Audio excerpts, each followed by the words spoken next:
Assalamu alaikum, everyone, and welcome back to The Missing Dots. Today we're exploring one of the most fascinating, controversial, and politically complicated figures in Islamic history, Imam Ali ibn Musa al Raza. A man celebrated as a scholar, respected across sects, and yet surrounded by debates, contradictions, and unanswered questions. Was he a spiritual giant? A political genius? A reluctant crown prince? Or a victim of abased power games? It really is just a remarkable premise for a conversation, honestly, because, when you look at the 8th and 9th centuries, you are looking at this era where deep religious devotion and just brutal imperial power are constantly colliding. Right. And the way we are approaching this today is, frankly, it's quite unique in how unfiltered it is. Exactly. I mean, we have in front of us this massive, exhaustive, scholarly research paper. And honestly, this isn't your standard, sanitized historical summary where everyone is perfectly polite. Oh, definitely not. Yeah, this document tackles 100 of the absolute most critical, taboo, and challenging questions about Imam al Raza.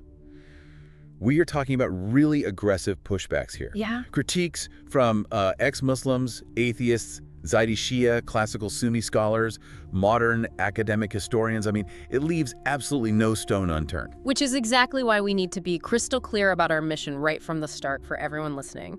Our goal here is not to take a side. Right, we're not preaching.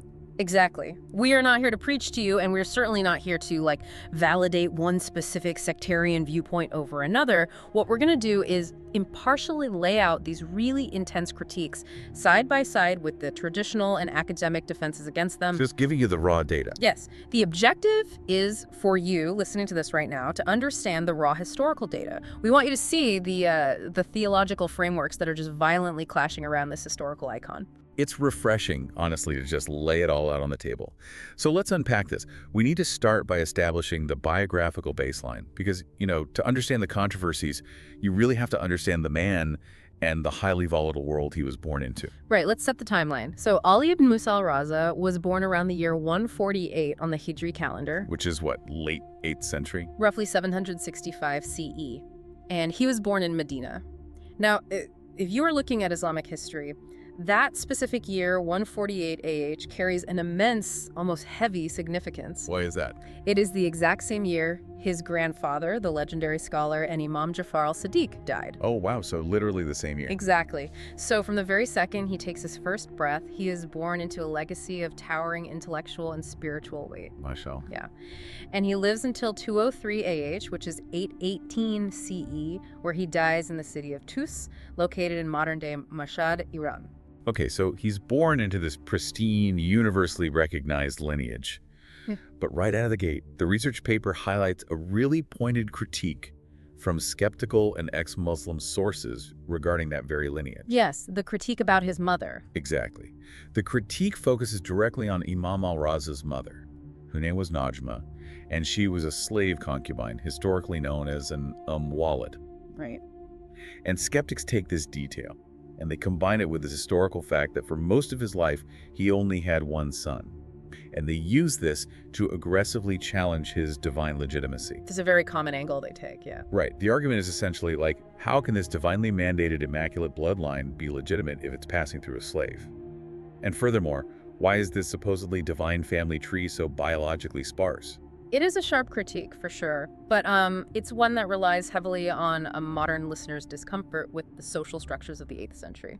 Well, to understand the defense, you have to look at how classical Islamic jurisprudence actually operated back then. Under the classical laws of the time, across all major schools of thought, a child born to a master and his slave woman and Walid was considered fully legitimate and entirely free. Period.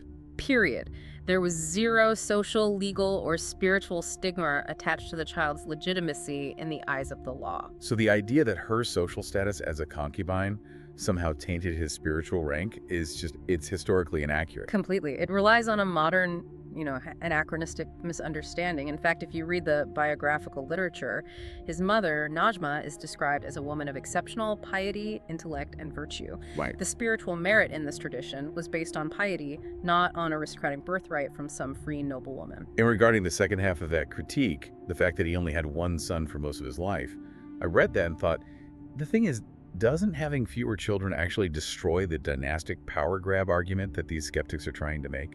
Oh, absolutely. It's a Yeah. huge contradiction in their argument. Think about it. If the Emmet was just a cynical family business, a calculated political operation to hoard wealth and power, wouldn't you want a massive royal family? You'd want dozens of sons. Exactly. You would want dozens of sons to marry off to tribal leaders to place in strategic positions of military power, basically to secure your physical legacy.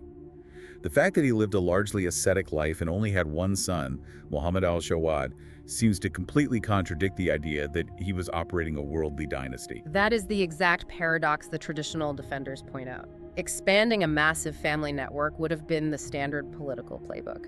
But you have to remember the environment they were in. The Abbasids. Yes, the Abbasid state was a hyper-paranoid superpower. The Imams were living under intense political surveillance in Medina. The Abbasids were constantly watching for any sign of a structural rebellion. So having a small footprint was practically necessary for survival. Yes, but there's also a deeper theological defense here. The tradition points out that divine wisdom isn't measured by biological productivity. Look at the Quranic narratives. Prophets like Yahya John the Baptist had no children at all. Oh, that's a great point. Right. The entire theological premise of the Emete is that one single, divinely appointed successor is all that is needed to maintain the spiritual lineage. It isn't a numbers game. That makes perfect sense. Now let's talk about the name he is most known by. His title, al Raza. It translates to the pleased one, or the content one. Yes, exactly. And the Shia sources mention that this title was divinely designated, signifying that God and the prophet were pleased with him. But what I found incredibly interesting in the paper is how the Sunni scholars treated this title. Because usually, sectarian titles are heavily contested. They usually are, yeah. But cross-sectarian respect is a defining theme of his entire life. While the Shia view the title as a divine mandate, if you read classical Sunni biographers, giants of history like Ibn Khaldun and al-Dahabi, they utilize the title al Raza without any theological friction whatsoever. Wow, really? Just universally accepted? Yeah, they simply respected it as an accurate historical epithet for a man who possessed immense piety, learning, and quiet dignity. They viewed him as a premier, undisputed scholar of the Hashemite lineage. You see this widespread respect bridging the sectarian divides of the era right from his youth. But, and this is a massive pivot here, while later historians from different sects might respect him, his own actual followers at the exact moment he assumed leadership were deeply, deeply fractured. Oh, it's chaos. Yeah. The transition of power from his father to him wasn't smooth at all. It was an absolute crisis. And honestly, it looks a lot like an inside job. You are referring to the crisis of the Waqifiyya. Right. If you really want to understand the extreme pressure al Raza operated under, you have to look at this moment. This is one of the most critical trials of his entire imam. Set the stage for us. What happened? Well, to understand why this happened, we have to look at the fate of his father, Imam Musa al-Kazim. Al-Kazim was viewed as a massive threat by the Abbasid Caliph Harun al-Rashid. Because of his massive following. Exactly. So Harun had him imprisoned for years, transferring him from dungeon to dungeon, until he eventually died in a Baghdad prison. And when the news of his martyrdom finally reached the community in Medina, a major, devastating schism erupted. Right, and it wasn't just fringe followers who broke away, which is what makes it so fascinating to me. It was the inner circle. Yes. Senior representatives, men who had been the trusted, intimate agents of the late Imam for years. We're talking about figures like Ziyad b Marwan and Ali b Abi Hamza. The guys running the day-to-day operations. Exactly. And these men flat out refused to acknowledge al Raza as the new Imam.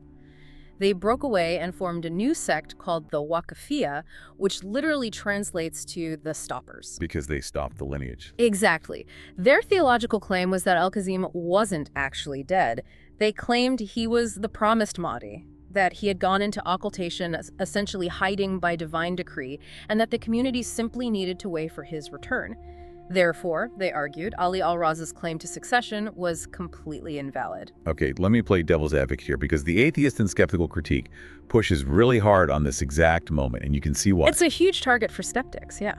Honestly, if the inner circle of the previous imam, the guys who ate with him, prayed with him, managed his daily affairs, if they deny the new imam, doesn't that statistically suggest the 12-er chain of succession was just a post hoc invention? Doesn't it look like a pure, chaotic power struggle rather than a smooth, divine passing of the torch? If you only look at the theological arguments they were making on the surface, it absolutely looks like a chaotic doctrinal breakdown. I mean, it looks terrible. Right. But the traditional classical defense against this critique is incredibly pragmatic. Scholars like al-Saduq and al-Kulaini looked at the historical data and essentially said, follow the money. The money. The money. Think about the logistics of the era. Because Imam al-Kazim had been locked in an Abbasid prison for years, his senior agents had been operating on the outside with immense autonomy. Oh, because he couldn't micromanage them from a dungeon. Precisely. They were the ones collecting and holding the massive amounts of community funds, the religious taxes known as khums. The historical records show staggering sums of wealth under their control. One agent was holding 70,000 dinars. Another had 30,000 dinars. Wait, just to contextualize that for the listener, 70,000 dinars in the 8th century Islamic economy is an astronomical level of wealth. Yeah. That is fortune-building money. It's enough to buy estates, fund armies. It's massive. And suddenly, al-Kazim dies. It's actually pretty simple when you frame it like that. It's like corporate embezzlement. Yes. Imagine you work for a massive corporation and the CEO is suddenly indisposed for years. The top CFOs have millions of dollars sitting in unregulated offshore accounts that they've been managing with zero oversight. And no one to answer to. Right. And suddenly the CEO dies and a new CEO is appointed. This new CEO is going to audit the books, demand transparency, and require the treasury be handed over immediately. What do these CFOs do? They panic. They claim the new CEO is illegitimate. They say the board's vote was rigged so they don't have to surrender the millions they are sitting on. They invent a complex theological excuse to cover a basic financial crime. That is a highly accurate modern parallel. That's exactly what happened. And because these men had so much influence and money, al Raza had to fight a brutal internal war of information. He couldn't just fire them. No. He couldn't just issue a decree. He had to engage in intense rational debates. He had to present eyewitness accounts of his father's actual martyrdom in the prison to counter the occultation narrative. He had to provide the explicit texts of his designation. He had to dismantle their arguments systematically while they used his father's wealth to fund propaganda against him. And the paper points out that this crisis was fueled by a biological reality we touched on earlier. Al Raza didn't have a son, an heir, until he was in his late 40s. Yes, which just added fuel to the fire. Right. For a community whose entire theological framework relies on a continuous lineage of living guides, seeing their imam reach his 40s without a male heir created profound existential anxiety. The Waqifiyya completely weaponized this. They pointed to his lack of a son as empirical proof that the lineage had ended with his father, and therefore their theory that al-Kazim was the final Mahdi must be true. So how did the tradition justify that massive delay? Because from the outside, it seems like it almost validated the skeptics' claims for decades. Well, modern scholars, like Ayatollah Mutahari, describe this long delay as a shubha, which translates to a divine trial or a test of ambiguity. A test? Yes. The theological argument is that this period of profound uncertainty acted as a purifying fire for the community. You have to understand, following the imam wasn't just a spiritual hobby back then. It was politically dangerous and socially taxing. You could be killed for it. Exactly. So this delay tested who was following al Raza based on pure faith and the evidence of his character, and who was just looking for political certainty and worldly momentum. That makes a lot of sense. And eventually his son, Imam al-Jawad, was born, which fulfilled al Raza's own prophecies. Once the heir was born, the Waqifiyya sect largely dissolved as their financial motives were exposed and the lineage continued. But for years, it was an absolute crucible. A crucible that he survived through sheer patience and intellectual rigor, which perfectly transitions us into another massive area of critique. We have to talk about the way he handled the Abbasid regime itself. Right, the broader politics. Yeah, we move from internal schisms to his broader political strategy. Let's look at the Zaydi critique, because this one hits incredibly hard. It does. The Zaydis represent a different, very prominent branch of Shia Islam, and their defining political theology is activism. Armed activism. Right. To the Zaydis, a true imam cannot be passive. If you claim to be the legitimate guide of the Muslim community, you must rise up with a sword against tyranny. You must fight for justice physically and publicly. You cannot just sit in a mosque and teach while the people suffer. Right. And during al Raza's lifetime, the Abbasid regime was brutal. They were taxing the populace into poverty, crushing dissent, and hoarding wealth. Terrible oppression. In response, you had al Raza's own family members, his uncle Muhammad al-Dibaj, his brother Zayed, launching bloody armed revolts against the Abbasid state. They're out there shedding blood, leading armies, taking cities, fighting the oppressors. Yeah. And where is Imam al Raza? He stays home in Medina. He practices quietism. He literally mediates for some of the rebels only after they fail and are captured. Which looks bad to a revolutionary. Okay, let me push back on this because I know what the listener's thinking. From the outside, doesn't quietism just sound like a really convenient theological excuse for self-preservation? Sure. When your own family members are bleeding in the streets trying to overthrow a tyrant, isn't staying home just? Cowardice wrapped in piety.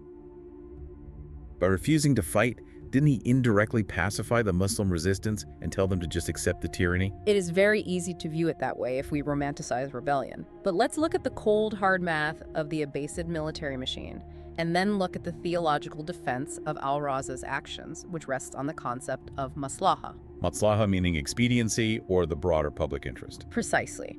Al Raza's response to his revolting family members wasn't fear. It was deeply theological and intensely practical. The historical sources record him publicly admonishing his brother Zayed. What was I doing? Zayed was going around boasting about his holy bloodline, using his status as a descendant of Fatima to justify his violent rebellion and gather recruits. Al Raza rebuked him publicly. He stated clearly that being from the al-Bayt, the family of the Prophet, is not a free pass to sin, and it is certainly not a license to shed Muslim blood in useless, unsanctioned wars. So he viewed their revolts not as righteous uprisings, but as prideful and futile. Exactly. And to make matters worse for the rebels, the Abbasid military was an absolute juggernaut. I mean, it was an imperial superpower with highly trained standing armies. You can't just beat them with a militia. No. Sporadic, uncoordinated Alid revolts were essentially suicidal. And what happened when they failed? The Abbasids didn't just execute the leaders, they slaughtered the most devoted followers, burned the neighborhoods, and destroyed the intellectual centers of the community. They wiped everything out. Right. Al Raza prioritized the preservation of knowledge, the teaching of Islamic law, and the physical survival of his community over doomed military adventurism. I see. So it's the difference between throwing yourself on a sword just to make the evening news and become a martyr versus staying alive, preserving your people, and laying down the intellectual foundation that actually changes the world centuries later. That's a great way to put it. One is highly dramatic, but ultimately pointless in the face of an empire. The other requires immense discipline, but actually leaves a lasting legacy. That is the core Twelver Shia defense. The Imam's role is not primarily political domination. It is spiritual and juridical guidance. By avoiding the sword, Al Raza ensured that the intricate intellectual and legal framework of his tradition survived the Abbasid purges. If he had rebelled, the Abbasids would have wiped out the entire scholarly network. But the Abbasids weren't going to just let him sit quietly in Medina forever writing legal treatises. They knew how much influence he had. And this leads us to what might be the most fascinating political chess match in early Islamic history: the summons to Merv. Oh, this is the turning point. Yeah. We are now in the year 200 AH. The Abbasid Empire has just been ripped apart by a devastating, bloody civil war between two brothers, Al-Amin and Al-Mamun. Harun al-Rashid's sons, right? Yes, they are the sons of Harun al-Rashid, and their war for the throne fractured the empire. Al-Mamun eventually wins, but his grip on power is incredibly fragile. He is ruling from the city of Merv in the region of Khorasan, which is far to the east of the traditional Abbasid capital in Baghdad. And Baghdad is not happy. The people in Baghdad hate him. He desperately needs to consolidate power, especially among the Persians and the massive population of Alid sympathizers in Khorasan. So what does Al-Mamun do? He looks at the chessboard and makes a wild move. He forces Imam al Raza to leave his home in Medina. Literally under armed guard. Yeah, he sends armed guards to escort him. He separates the Imam from his young son, his family, his entire scholarly network, and drags him across the desert all the way to Merv. And then he drops the ultimate shocker. Al-Mamun appoints al Raza as Wali al-Ahd, the crown prince, the heir apparent to the entire Abbasid throne. It was a political earthquake. I mean, it shocked the entire Islamic world. Al-Mamun went so far as to change the official state colors from the traditional Abbasid black to the Alid green. Let's pause and unpack the critiques here, because both classical Sunni historians and modern ex-Muslim skeptics have an absolute field day with this event. Oh, they do? They ask a glaring, seemingly obvious question. By accepting this title, didn't al Raza legitimize the very tyrants who murdered his own father? Didn't he validate an oppressive, corrupt system? Was the great, pious, ascetic imam simply a sellout who finally got offered a taste of royal power and took it? The historical consensus, particularly detailed in the Shia sources, is that al Raza was coerced under the explicit threat of execution. He did not travel to Mur voluntarily, and he certainly did not solicit the position. He didn't ask for it. Not at all. But what is truly brilliant about this moment is the counter-move he plays. He knew he could not militarily resist the appointment. If he refused flat out, al-Mamun would kill him and claim the imam was a traitor to Islamic unity. Right. So al Raza accepted the title, but he attached a strict, non-negotiable, legally binding condition. What was the condition? He stated that he would accept the title of Crown Prince, but he would not appoint any official, he would not dismiss any judge, he would not issue state decrees, and he would have absolutely zero role in the day-to-day administration of the government. I never thought about it that way. It's actually brilliant. It's genius. It's like being forced onto the board of directors of a corrupt, monopolistic company at gunpoint. Yeah, they don't actually want your advice. They just want your good name and your pristine reputation to clean up their derelict image. Exactly. Whitewashing. So you say, fine, I'll sit in the leather chair so you don't shoot me, but I demand my contract explicitly state that I have zero voting power and zero operational control. You survive the physical threat, but you structurally refuse to bless their mess. You make it abundantly clear to anyone watching that you are a hostage of the state, not a partner in their corruption. That is a phenomenal analogy. By conditioning his acceptance this way, he maintained his moral and theological independence. The public knew he wasn't making the corrupt decision. He couldn't. Right. He could not be blamed for the injustices of al-Mamun's administration because he formally refused to administer, and yet he used the immense platform and visibility of the position to teach, to issue independent fatwas, and to debate. He was handed a profoundly weak hand, and he played it with absolute strategic mastery. And nothing illustrates that mastery better than the Eid prayer incident. Tell us about that, because the imagery in the historical accounts is just cinematic. It is perhaps the most defining moment of his time in Merv, and it perfectly illustrates the difference between hard power and soft power. Right. Al-Mamun, wanting to showcase his grand political alliance and prove to the public that the great imam was by his side, asks al Raza to lead the massive Eid prayer. A huge public event. Exactly. Now, al Raza initially refuses, reminding the caliph of his condition of non-involvement in state affairs, but al-Mamun presses him relentlessly. He needs the public spectacle. So al Raza agrees, but he dictates one condition. He will only lead the prayer exactly as the Prophet Muhammad would have led it. Now imagine you are an abased soldier or a citizen of Merv standing in the dirt that morning. You are expecting an imperial parade. Because the caliph usually turns these prayers into military showcases. Right. The military is lined up in their finest polished armor. The courtiers are dripping in jewels and silk. The city is primed for an opulent imperial procession. But then, the doors to al Raza's residence open. He emerges dressed in simple, modest cotton clothing. He's barefoot, his sleeves are rolled up. He begins to walk toward the prayer grounds, taking slow, deliberate steps. And he starts chanting, Allahu Akbar, God is the greatest, with such profound, raw spiritual intensity. And the crowd just breaks. They break. The historical accounts describe a literal wave of emotion sweeping over the city. The soldiers, standing in their heavy armor, seeing this display of genuine prophetic humility, completely contrasting with their own imperial pomp, begin to weep. Wow. They are literally unbuckling their swords and throwing off their boots to walk barefoot in the dirt with him. The crowd swells, weeping and chanting in unison with the imam.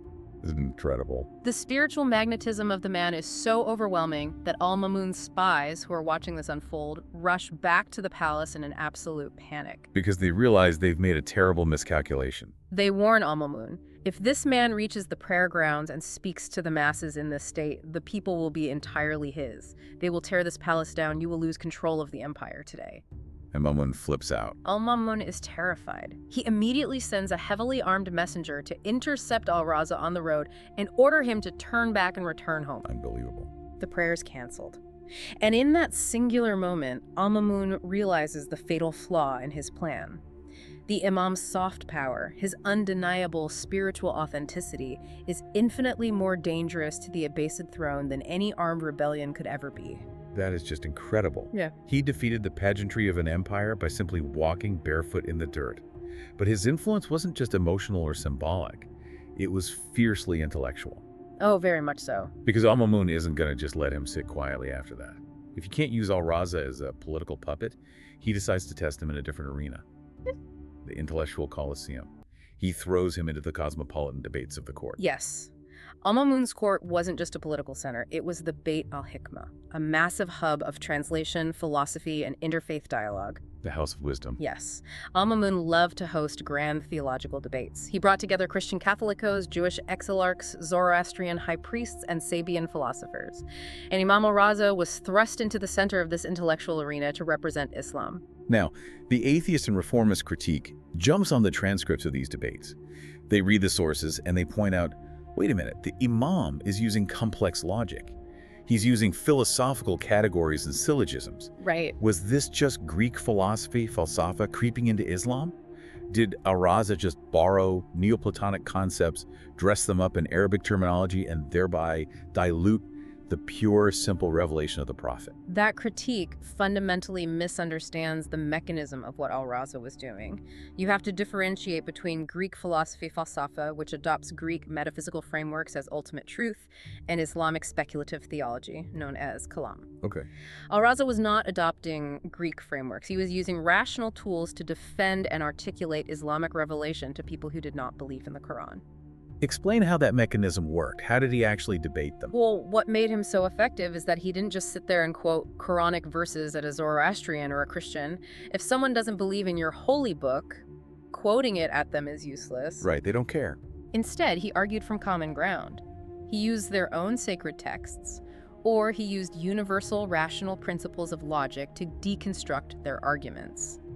For example, when debating the nature of God, he fiercely defended the concept of tanzi, the absolute, unbridgeable transcendence of God. Right, rejecting the idea that God has a physical form or limitations. Yes, he rejected anthropomorphism, the idea that God has literal hands or a face, which some literalist Islamic factions were actually arguing at the time. Oh, really? Yeah, but he also rejected pantheism, the idea that God and creation are physically one substance. He would use logical traps. He would ask a debater to define a limitation and then logically prove that a creator who possesses limitations requires a creator himself, leading to an infinite regress. Which is pure logic. Exactly. He used logic not to replace revelation, but to prove that the Islamic concept of absolute monotheism was the only rationally sound conclusion. It was a masterclass in interfaith dialogue. Which brings us to perhaps the most famous intellectual moment of his journey. Is it?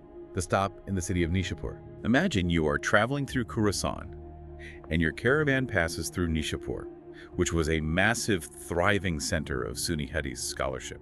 The historical reports from that day are staggering. I mean, as his carriage passed through the city, thousands of scholars, some sources say up to 20,000 scribes, with their pens and inkwells ready gathered around him. 20,000. Yeah, blocking the road, begging him to narrate a single tradition from his ancestors. And what he delivers is known as the Hadith of the Golden Chain. Yes, the crowd falls silent, and he dictates a hadith, but what makes it remarkable is the chain of transmission. Right. He traces it directly through his fathers, from himself, to Musa, to Jafar, to Muhammad, to Ali, to Hussein, to Ali Abi Talib, directly to the Prophet Muhammad, and ultimately from the angel Gabriel who heard it from God. What a chain. And the hadith states, "There is no God, but God is my fortress. Whoever enters my fortress is safe from my punishment." But then the curtain of his carriage drops. The carriage begins to move. Suddenly, the curtain is pulled back, and he adds a crucial, earth-shattering caveat.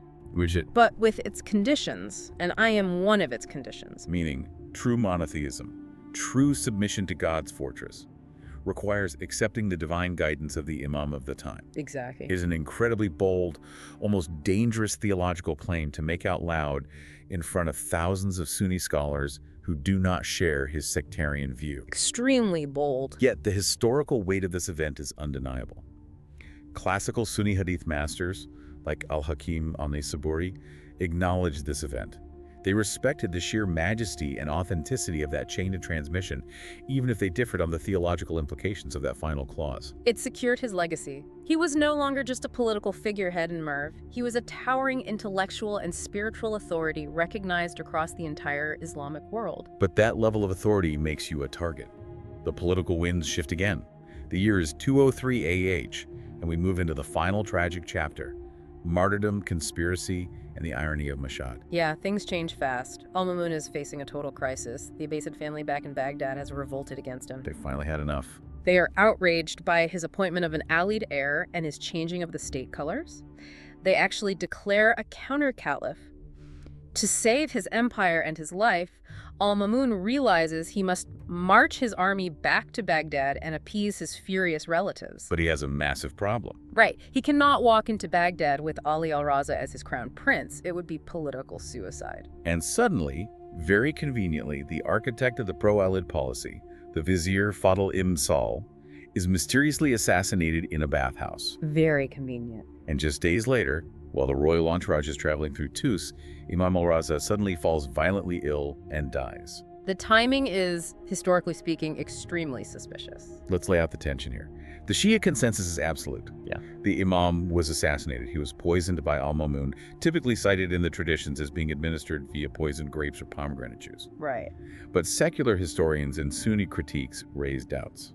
Let me play the skeptic for a second. They ask, Right. where's the forensic proof? People died of sudden fevers all the time in the 9th century. Life expectancy wasn't great. Furthermore, the records show Al-Mamun wept profusely at the funeral. He walked barefoot behind the bier. He washed the Imam's body himself. He showed immense public grief. Doesn't that prove his innocence? Why do we have to twist a tragic natural death into a massive, malicious, sectarian conspiracy theory? If we only look at the tears shed at the funeral, perhaps. But if you analyze the political motive and the behavior of ancient kings, the argument for a natural death becomes very difficult to sustain. So the tears were fake. Al-Mamun's grief could very easily be performative political theater. The crocodile tears. Exactly. An imperial ruler shedding public tears for a popular figure he just had secretly eliminated to avoid a public uprising. Right. The motive to remove al-Raza was overwhelming. The Imam was too popular. The Eid prayer incident proved he had more control over the military than the Caliph did. He was a living, breathing threat to Abbasid legitimacy. He was a liability. And crucially, Al-Mamun absolutely could not march back into Baghdad to reconcile with his bloodthirsty family with an Alid heir by his side. It would have sparked an uncontrollable civil war that would have ended his reign. Once the political utility of the Imam was exhausted, he transitioned from being a useful asset to a fatal liability. It's the brutal, calculating calculus of empire. But out of that brutality comes this incredible, almost poetic historical irony regarding his burial. Yes. Al-Mamun orders that Imam al Raza be buried in the exact same tomb complex as his own father, the Caliph Harun al-Rashid. The very man who imprisoned and tortured al Raza's father for years. Yes. Harun al-Rashid, the absolute pinnacle of Abbasid worldly power, the man who ruled from China to North Africa, and Imam al Raza, the ascetic victim of that same power, buried side by side in the dirt. I marvel at this. Think about the divine irony here, subhanAllah. The oppressor and the oppressed locked in the same earth. And look at what happened over the centuries. Today, that location in Tus is known as Mashhad. It is one of the largest global pilgrimage sites on earth. Millions upon millions of people travel there annually. They weep, they pray, they seek spiritual connection at the shrine of Imam al Raza Millions. and Harun al-Rashid, the caliph whose wealth and military power terrified the known world. He is essentially a historical footnote. His grave is ignored, completely swallowed by the shadow of the man his family tried to destroy. You literally cannot script a more profound conclusion to a power struggle. It is a profound testament to the difference between temporal power and spiritual endurance, which leads us to the final area of critique. Is Imam al Raza a universal Islamic figure or merely a sectarian symbol locked in the past? The research paper doesn't let him off the hook easily here, bringing modern, academic, and even feminist critiques into the mix. They look at the classical fiqh, the specific legal rulings attributed to the imam regarding inheritance, witness testimony, or social roles, and point out that many of them reflect patriarchal norms that disadvantage women. They argue this contradicts the idea of an infallible, timeless guide. If he was divinely guided, why do his laws look like 8th century sociology? The scholarly defense here warns against the danger of historical anachronism.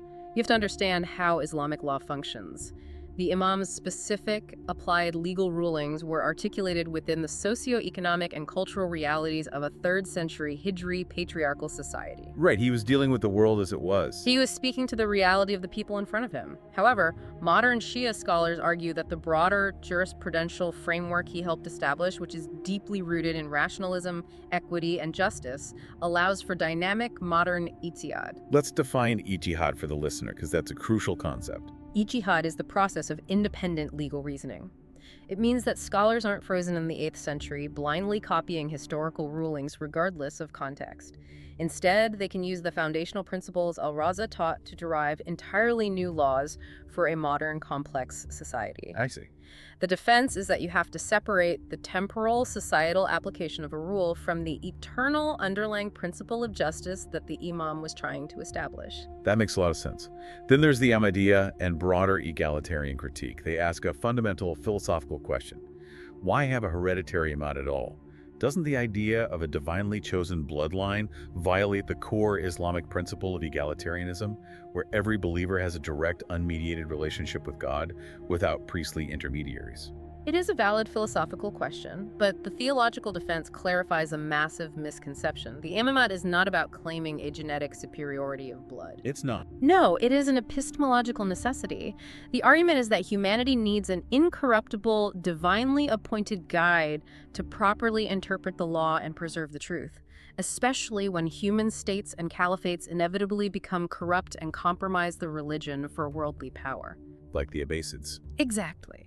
The Imam isn't a barrier between the believer and God. The Imam is the lighthouse, ensuring the believer doesn't crash on the rocks of state-sponsored, manipulated theology. That is a powerful distinction, the lighthouse versus the barrier. And it seems that resonance wasn't limited to just his specific sectarian followers. The paper concludes by highlighting this incredible cross-sectarian love for him that echoes down to today. Absolutely. You see major Sufi orders like the Chishtiya order in South Asia proudly tracing their spiritual lineage, their silsila, directly through Imam al Raza. You have major Sunni Hadith scholars validating his personal piety and recording his traditions. Alhamdulillah, his legacy evolved into something much larger than the political disputes of his era. He transcended it all. He became a bridge, a scholar of immense grace who maintained his intellectual and spiritual integrity under impossible, crushing pressure. Which brings us to the end of this massive exploration. We've covered so much ground today, looking at raw history, aggressive critiques, and the deep theological defenses. But I want to leave you, the listener, with a final thought. Think about the Imam's life, not just as ancient history, but as a masterclass in navigating a toxic environment. When you are forced into a system you despise, when you are surrounded by corruption and power grabs, what do? Do you compromise your soul to fit in? Do you violently burn it all down and destroy yourself in the process? Or do you do what al Raza did, walk barefoot through the pageantry, command the respect of your enemies through sheer character, and quietly lay the intellectual foundation that will outlast their empire by 1,000 years? It's something to ponder. May Allah grant us success. Come on, let's go. Don't forget to follow this channel, The Missing Dots. Thank you.